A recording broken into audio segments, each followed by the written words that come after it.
जरांगेंच्या उपोषणावरून फडणवीसांनी ठाकरेंवर केलेल्या आरोपांवर राऊतांनी प्रत्युत्तर दिले। जरांगेंचा बोलबिता धनी कोण आहे हे फडणवीसांनी शोधावं।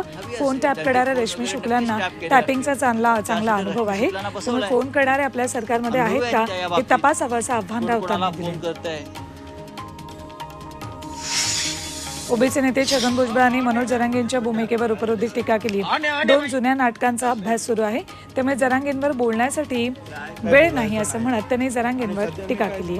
2 जुनी नाटकं आहेत, त्यांचं सुद्धा जवळजवळ करण्याचं। जरांगेंचा बोलबिता धनी एकनाथ शिंदे आणि अजित पवार तर नाहीत ना, अशी शंका अंबादास दानवेंनी उपस्थित केली। जरांगे फक्त फडणवीसांबद्दलच का बोलतायत याची चौकशी करा अशी मागणीही त्यांनी केली। जरांगेंचा मुद्दा पुन्हा समोर येण्याचं कारण काय असा सवाल बाळासाहेब थोरातांनी सरकारला विचारलाय।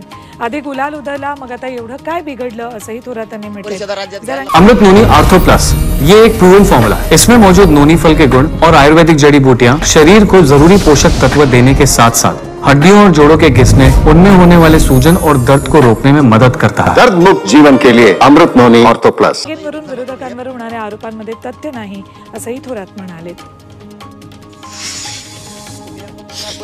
जरांगे प्रकरणी मॅच फिक्सिंग आहे का असा सवाल वडेट्टीवारांनी उपस्थित केलाय। जरांगेंनी एक पाऊल पुढे का टाकलं, सत्ताधारी जरांगेंमध्ये काय चर्चा झाली ते उघड करा अशी मागणी वडेट्टीवारांनी केली। 10% आरक्षण टिकेल याची शाश्वती सरकारनं जरांगेंना द्यावी आणि आरक्षण टिकलं नाही तर राजीनामे देऊ असं सांगावं असं राऊतांनी म्हटले। जरांगेंबाबत राज्यात चिंतेचं वातावरण आहे, त्यामुळे शिंदे, फडणवीस आणि अजित पवारांनी जरांगेंना आश्वस्त करावं असा सल्ला राऊतांनी दिलाय। जरांगेंच्या आंदोलनाच्या पार्श्वभूमीवर जालना जिल्हा प्रशासनानं मोठा निर्णय घेतलाय। जिल्ह्यातील अंबड तालुक्यात संचारबंदी लागू करण्याचे आदेश प्रशासनानं काढलेत, त्यामुळे या परिसरात आता मराठा आंदोलकांना मनाई असेल। जालना, बीड, संभाजीनगरमध्ये इंटरनेट सेवा बंद करण्यात आली आहे। मराठा आंदोलनाच्या पार्श्वभूमीवर इंटरनेट सेवा बंद करण्याचा निर्णय घेतलाय। खबरदारीचा उपाय म्हणून दुपारी 4 वाजेपर्यंत इंटरनेट सेवा बंद असेल।